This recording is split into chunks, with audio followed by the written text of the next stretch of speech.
musée de l'homme et de son milieu, telle est la définition d'un écomusée.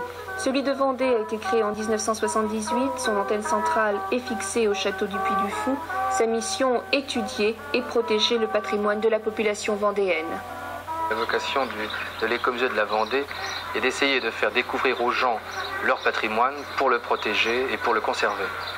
Quelle est la différence à ce niveau entre un écomusée et un musée traditionnel ?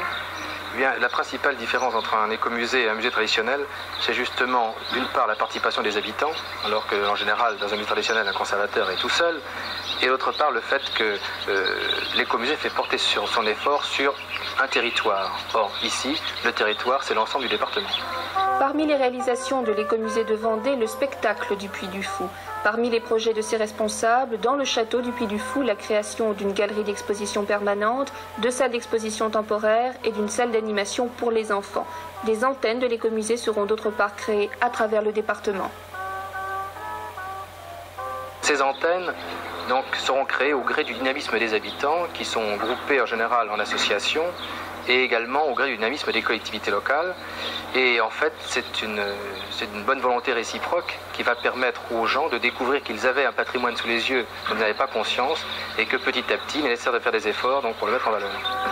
L'exposition Jules César Robuchon est un parfait exemple de cette démarche particulière de l'écomusée. Jusqu'au 30 octobre, dans les communs du château, cette exposition présentera une centaine de photographies de l'artiste vendéen.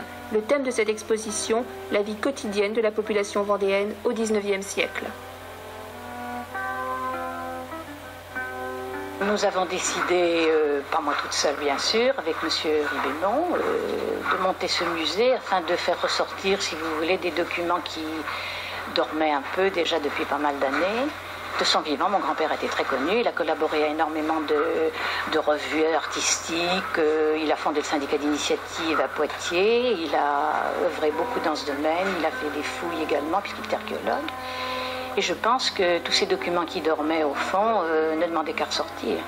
Pour favoriser le développement de l'écomusée de Vendée, un chèque de 333 000 francs signé hier par les représentants de la Caisse d'aide à l'équipement des collectivités locales. La CAEC prête, c'est sa vocation. Mais comme c'est une caisse jeune qui n'a que 14 ans d'existence, elle s'efforce de se faire connaître. Et pour se faire connaître, elle essaie d'avoir une autre mission et par des subventions, elle s'est donné une mission de mécénat et elle aide un certain nombre de musées de province qu'elle choisit comme étant les plus intéressants. Et en la circonstance, elle a considéré que l'écomusée de Vendée, par l'intérêt qu'elle présente pour la reconstitution du passé d'un département particulièrement intéressant, eh bien, elle pouvait là faire œuvre utile, et c'est ainsi qu'elle a donné, ce n'est plus un prêt, c'est un don, 250 000 francs pour le Puy-du-Fou où nous sommes, qui est un château superbe, et qui devra bien sûr être restauré, et 83 000 francs pour la vieille maison de 1100 d'eau à Soulan, où des fresques anciennes existent et où il est intéressant de les reconserver dans le vieux cadre de la maison des bords de la mer.